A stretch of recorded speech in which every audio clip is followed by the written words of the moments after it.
Hello peeps and hello peppers and welcome to Soul Saturday. Hello stranger, it's great to have you here. And if you've never been here, I am an artist, storyteller and ethnologist and linguist with multiple disabilities. Sorry for naming all the working titles, but I recently also have conversations with a good old friend about I should be clearer about what people could actually book me for. And yes, already when I did Scandinavian studies in my younger years, the professor said, well, you can't go to the job center and say I'm a trained Scandinavian studies scholar. But yeah, some years ago, when I started studying ethnology, this inspired my YouTube channel because it was a lot of how culture and identity works. And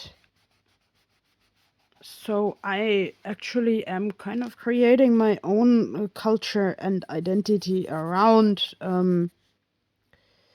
creating projects for myself that would suit my autism, cerebral palsy, and mental health issues. And I really like fossil mammals and paleontology. And I had a lot of books to the effect when I was a child. But of course, I never could study paleontology because I couldn't climb around in any sort of rocks where you have the different strata of the animals. So actually, what I'm trying to do now is like doing reconstructive art of some fossil species that interest me. And Soul Saturday or Soul Sunday. Anyway, the Soul category of my YouTube is always like dedicated to something that makes me think a lot. And I really, really hope that people don't misunderstand my mammals video on Instagram.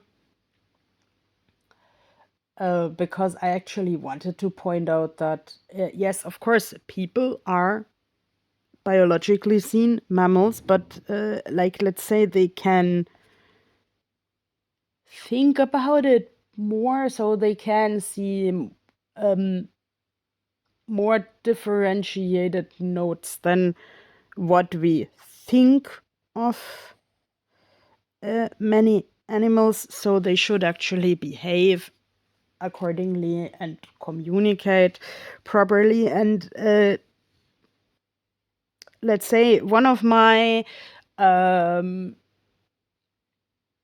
animal books, fossil animal books in my childhood, totally stated that the Coryphodon can't have been intelligent. The Coryphodon sort of looks a little bit like this, but it lived on land.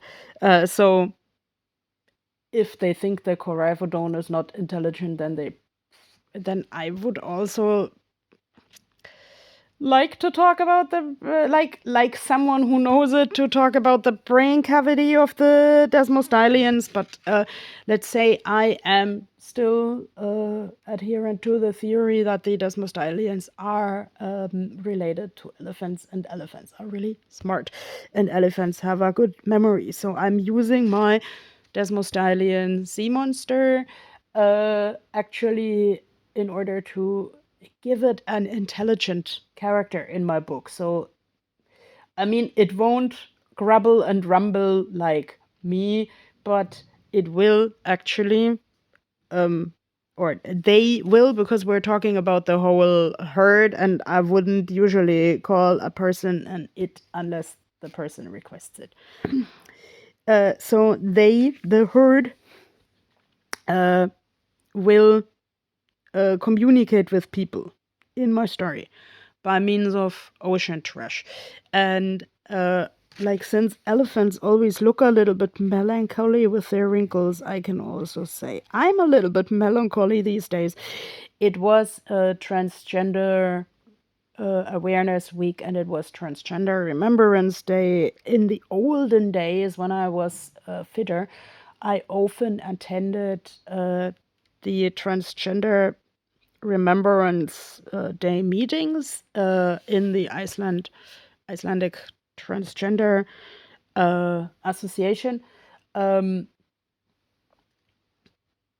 but let's say I have lost contact with many of them, and um, like I recently kind of need to concentrate on my, try to concentrate on my art projects. That doesn't mean that I am ignoring people. Um, I couldn't fit this into my mammals video on Instagram, but I am also like under the trans umbrella in the very widest sense.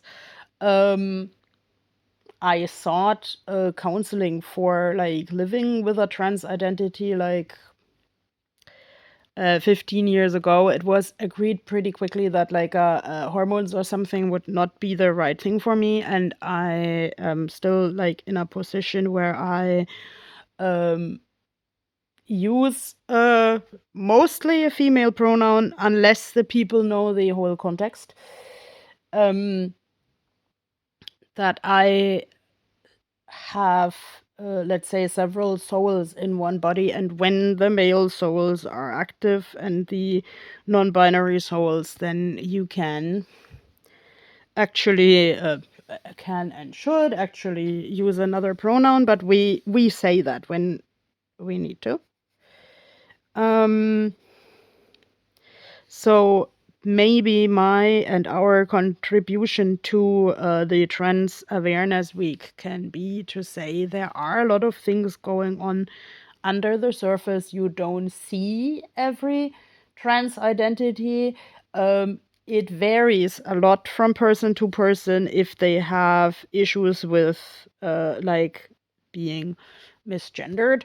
Um, like let's say of course, I'm in my mid 40s, so I grew up in a time when, uh, let's say, inter gendered people and neo pronouns and so on were not talked about. Like, let's say the people, I will always assume they have always existed, and language changes. People form words for everything all the time. But let's say that was not a thing. As a child, yes, I had some time where I always told people my name is Max. And that was at the time only a boy connoted name. Um, but and now I hope I'm not adding fuel to the fire of the people who say this is just a phase. Um,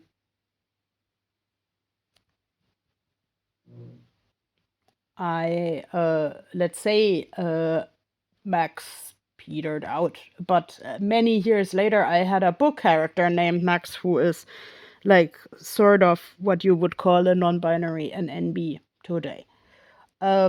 So let's say, in a way, Max was not visible, but Max was with me for a long time.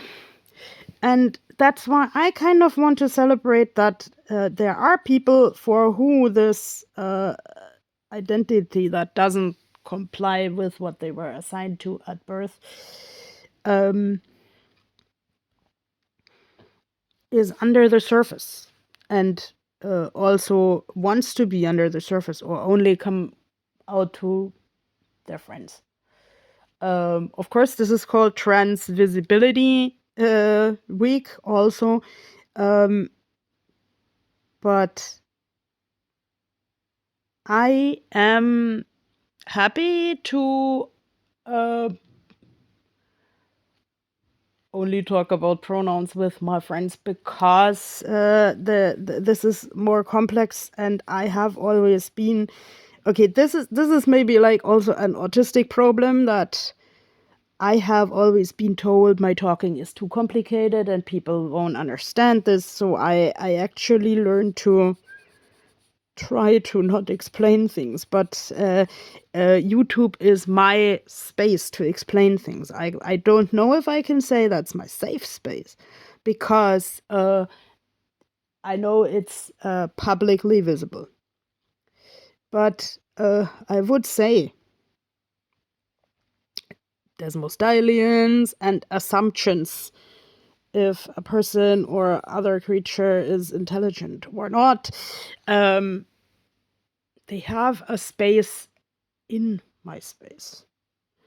Uh, because people and animals can always surprise me. And I want to say that like the worst thing for me was when I was like verbalizing in my mid to late 20s that I don't always identify with being a woman. That was like random people saying, you are just rejecting your femininity, you are just scared of being a woman, you are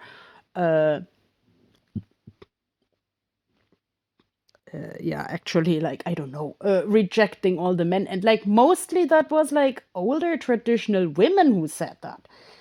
Uh, like, let's say the men rather asked kind of plain stupid questions like what I had down my pants, or if I had like half and half in my pants, or um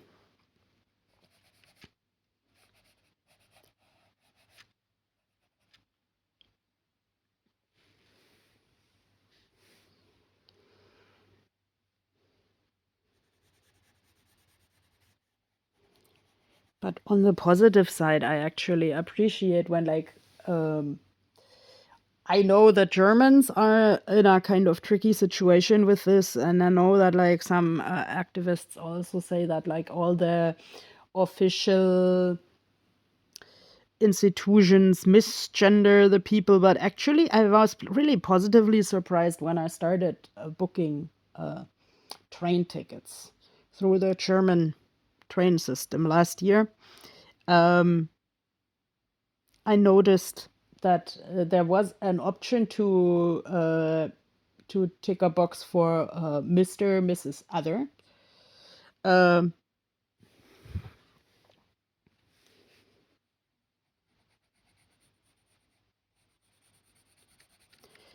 so that they actually took into account that there are other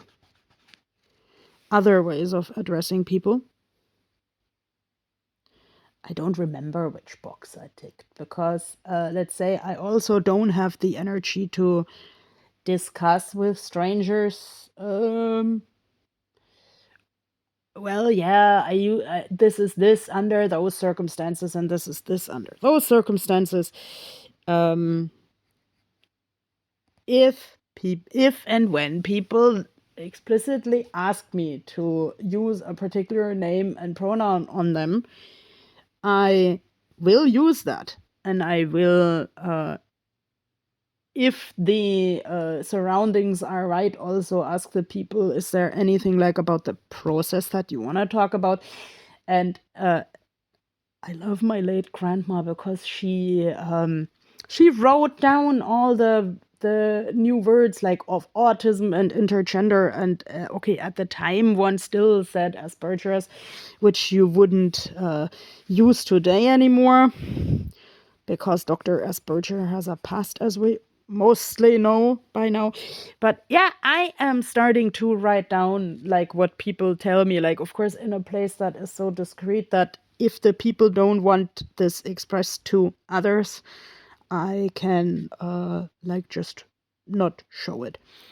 I wish you a wonderful, soulful day where you can be yourself and be like, have on the surface what you need on the surface, and under the surface what you want under the surface.